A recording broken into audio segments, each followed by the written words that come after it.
Finally guys म चाहिँ आज टक्क लाएर इनड्राइभको चाहिँ विरोध भइरहेको छ यहाँ होइन। म पनि अब इनड्राइभ राइडर नै हो। के रहेछ कुरो भनेर बुझ्दा हेर्दाखेरि अलिकति यो प्यासेन्जरहरूले कम रेट हालेको विषयमा छ। म तपाईँलाई देखाउन चाहन्छु है त। सबैजनाले हेरिदिनु होला, सेयर गरिदिनु होला।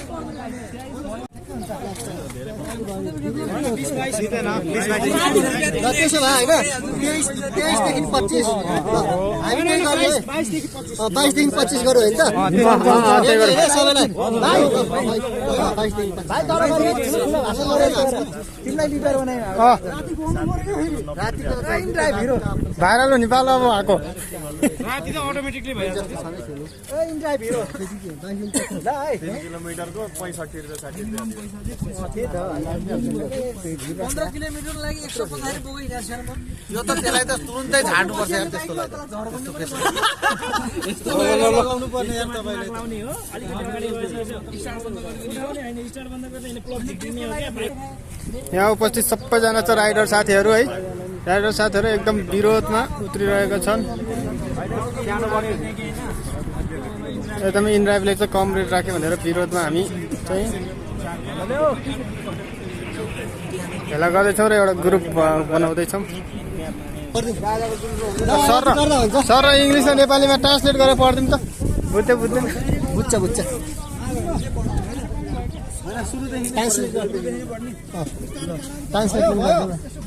हामी चाहिँ अब यो इनड्राइभको टोली मिलेर हामी तपाईहरुलाई एउटा चिठी लेख्दै छौं। त्यो चिठीको लेख्नुको कारण चाहिँ इनड्राइभले हामीलाई प्रत्यक्ष कन्ट्याक्ट गर्नु पर्यो, हाम्रो मागलाई सुनिदिन पर्यो। अब हामी राइडरको टिमहरु काठमाडौँ, ललितपुर, भक्तपुरबाट कोही आउट भ्यालीबाट नि काम गर्न आउँछौं। अनि हामी यो इनड्राइभले दिएको सुविधाबाट खुसी छैनौं। त्यही भएर इनड्राइभले चाहिँ हाम्रो मागहरू पूरा गर्नु पर्यो है। अब जस्तै यहाँ नेपालमा पेट्रोलको भाउ भर्खरै घट्यो हैन, तपाईको नत्र 168 170 भनौं न, 70 पैसा ठिकै छ यति 67 68 170 रुपैयाँको पेट्रोल हालेर तपाई अब 10 किलोमिटर हिँड्दाखेरि 200 रुपैयाँ नि पाइएन भने के गर्ने? 10 किलोमिटर हिँड्नलाई अब कहिलेकाहीँ पिकअप गर्नलाई हामी 2-3 किलोमिटर टाढा नि जानुपर्छ। त्यति बेला कहिलेकाहीँ पुगेपछि क्यान्सल नि गरिदिन्छ उनीहरूले। त्यही भएर अब त्यो माग चाहिँ हाम्रो के छ भन्दा अब कमसेकम यो पैसा चाहिँ 22 देखि 25 रुपैयाँ 1 किलोमिटरको पाउनु पर्यो हामीले हैन। अब जस्तै हामी 10 किलोमिटर हिँडेछौँ भने 220 रुपैयाँ पाउनु पर्यो क्या हामीले। अब 220 मा उनीहरूले 20 रुपैयाँ काटेछ भने 200 त बच्यो नि त हामीलाई। अब यो 200 मा हिँडिन्छ 180 बाँच्छ। 180 मा तपाईको पेट्रोल आफ्नो खर्च यताउति गरेर 80 रुपैयाँ जाला। 100 रुपैयाँको लागि हामी त्यत्रो टाढा हिँड्नुपर्ने। अब काठमाडौँमा तपाईँ दिउँसो हिँड्नु भयो भने 1 घण्टा लाग्छ। 10 किलोमिटर हिँड्न नि 1 घण्टा लाग्न सक्छ। अब 1 घण्टाको 100 रुपैयाँको लागि हामी आफ्नो ढाड दुखाइ घाममा हिँड्ने कुरा त भएन। त्यही भएर अब मिनिमम प्राइस चाहिँ अनि 65 रुपैयाँ हुनु पर्यो। 65 भन्दा तलको राइड आउन भएन इनड्राइभमा। अनि रिफन्डको पैसा चाहिँ हामीले तुरुन्तै पाउनु पर्यो। 24 घण्टा कुर्नु पर्ने सिस्टम नराम्रो भयो हैन। मेरो यसरी कति गएको अनि अब कहिलेकाहीँ अब हामी बाहिर आउटर एरियामा जाँदा हाम्रो मोबाइल ब्याङ्किङमा पैसा हुँदैन। अब त्यो पैसा खोज्दै हिँड्ने कुरा भएन। बरु उनीहरूले -50 सम्म हामीलाई चलाउन दियो भने जे 500 कमाइन्जेल त कोहीले अनलाइन हालिदिन्छ भन्ने आश हुन्छ नि त। भोलि पर्छ टप अप गरेर कटाउँदा हुन्छ नि त। अब कहिलेकाहीँ -40 -50 गइदिन्छ। कता गाउँतिर हुन्छ अब त्यहाँ पसलमा नि हुँदैन, कतै मोबाइल ब्याङ्किङ अबसँग नि हुँदैन, नेटवर्कले काम गर्दैन, दुनिया हुन्छ। कहिलेकाहीँ त सर्भर नि डाउन। अनि इनड्राइभले चाहिँ अब कस्टमरको लागि नि नयाँ पोलिसी बनाउनु पर्यो। जस्तै कि अब प्यासेन्जरले हामी लोकेसनमा पुगेपछि क्यान्सल गरिदिन्छ। अब त्यो क्यान्सल गरेपछि उसलाई त केही घाटै छैन नि त। त्यही भएर त क्यान्सल गरे हा। उसलाई नि केही घाटा भयो भने त उसले सोध्छ नि त क्यान्सल गर्नु अगाडि। उसले क्यान्सल गर्छ, अर्को भर्खर त्यही नजिककोलाई बोलाउँछ अनि गइदिन्छ। टाढाको मान्छेले आउनु भने 15 मिनेट चाहिँ होल्ड हुने सिस्टम बनाउनु 15 पर्यो। मिनेटको लागि ब्लक हुनु पर्यो त्यो आइडी 15 मिनेटलाई। जस्तो हामीले अहिले मेसेज लेख्दाखेरि हाम्रो ब्लक भयो नि, त्यस्तै यिनीहरूको नि ब्लक हुनु पर्यो प्यासेन्जरको नि कमसेकम 15 मिनेट। अनि अर्को चाहिँ के छ भन्दा हामीलाई एउटा कस्टमर केयर सर्भिससँग हामीले प्रत्यक्ष गएर कुरा गर्न मिल्ने गरेर एउटा अफिस हुनु पर्यो त्यति है त माग अहिले यति नै छ पैसा सुरुमै भयो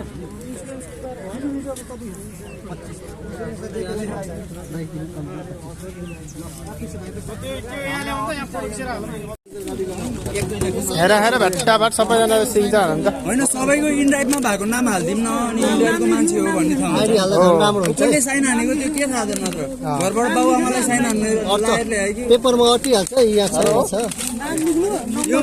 यो मान्छे यो पान्नाको अगाडि चाहिँ साइन मात्रै हानु त्यही त यो दुईटा योमा चाहिँ साइन मात्रै हुन्छ होइन यस्तो भाइ कतिजना छ हौ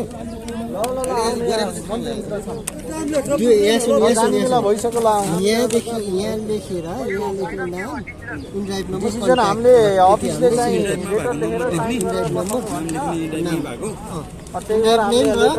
साइन गर्दैछौँ कन्ट्याक्ट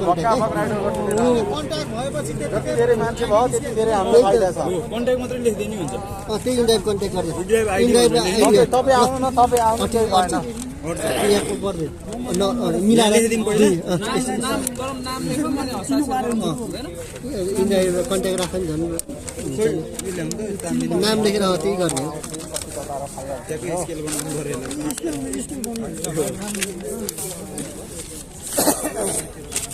यस्तो गरौँ एकजनाको सानो अक्षर मसिनो अक्षरमा लेख्ने यतिमा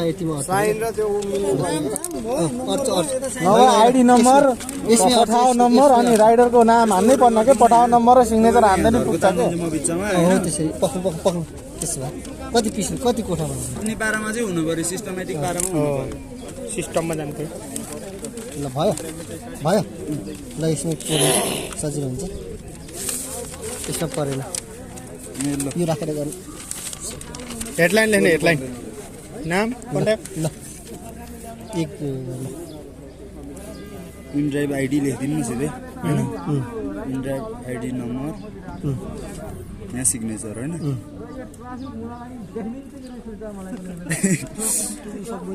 वान टू आफै थप्छन् नम्बर 1 गर्दै नम्बर ल वानमा म आफ्नै लेखिदिएँ होइन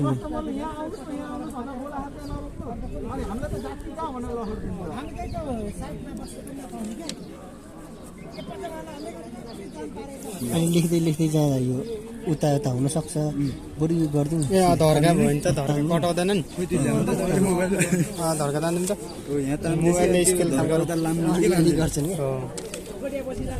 कि यही सिधै जति छ त्यसरी पट्याएकोमा गर्नु यो परेन हो खै त अहिले छर्क्यो भने केही फरक पर्दैन कि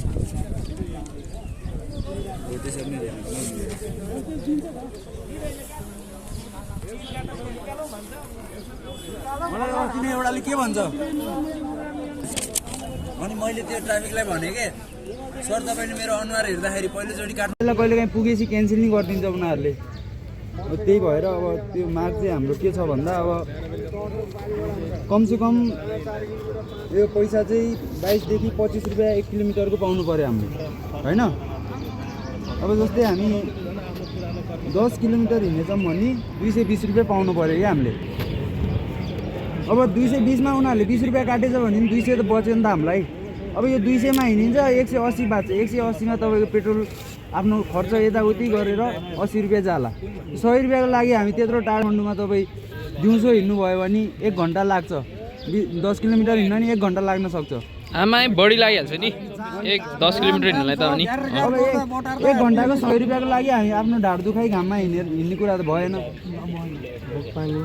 त्यही भएर अब मिनिमम प्राइस चाहिँ अनि 65 रुपियाँ हुनु पऱ्यो 65 भन्दा तलको राइड आउन भएन इन्डाइभमा अनि रिफन्डको पैसा चाहिँ हामीले तुरुन्तै पाउनु पऱ्यो 24 घन्टा कुर्नु पर्ने सिस्टम नराम्रो भयो होइन मेरो यसरी कति गयो अनि अब कहिलेकाहीँ अब हामी बाहिर आउटर एरियामा जाँदा हाम्रो मोबाइल ब्याङ्किङमा पैसा हुँदैन अब त्यो पैसा खोज्दै हिँड्ने कुरा भएन बरु -50 सम्म हामीलाई चलाउन दियो भने त्यो 500 कमाइन्जेल त कहिले अनलाइन हालिदिन्छ भन्ने आश हुन्छ नि त अब कहिले 50 गइदिन्छ कता गाउँतिर हुन्छ अब त्यहाँ पसलमा नि हुँदैन कतै मोबाइल ब्याङ्किङ अरूसँग नि हुँदैन अनि इन्ड्राइभले चाहिँ अब कस्टमरको लागि नि नयाँ पोलिसी बनाउनु पर्यो। जस्तै कि अब प्यासेन्जरले हामी लोकेसनमा पुगेपछि क्यान्सल गरिदिन्छ। अब त्यो क्यान्सल गरेपछि उसलाई त केही घाटै छैन नि त, त्यही भएर त क्यान्सल गरे हा। उसलाई नि केही घाटा भयो भने त उसले सोध्छ नि त क्यान्सल गर्नु अगाडि। यस्तो गर्छ, अर्को भर्खर त्यही नजिककोलाई बोलाउँछ अनि गइदिन्छ टाढाको मान्छेलाई आउनु भनेर। 15 मिनटको लागि चाहिँ यो ब्लक हुनु पऱ्यो त्यो आइडी 15 मिनटलाई। जस्तो हामीले अहिले मेसेज लेख्दाखेरि हाम्रो ब्लक भयो नि, त्यस्तै यिनीहरूको पनि ब्लक हुनु पऱ्यो प्यासेन्जरको पनि कमसेकम 15 मिनट। अनि अर्को चाहिँ के छ भन्दा हामीलाई एउटा कस्टमर केयर सर्भिससँग हामीले प्रत्यक्ष गएर कुरा गर्न मिल्ने गरेर एउटा अफिस हुनु पर्यो। त्यति है त माथि अहिले यति नै छ। पैसा सुरुमै भयो। किलोमिटरको कति हो?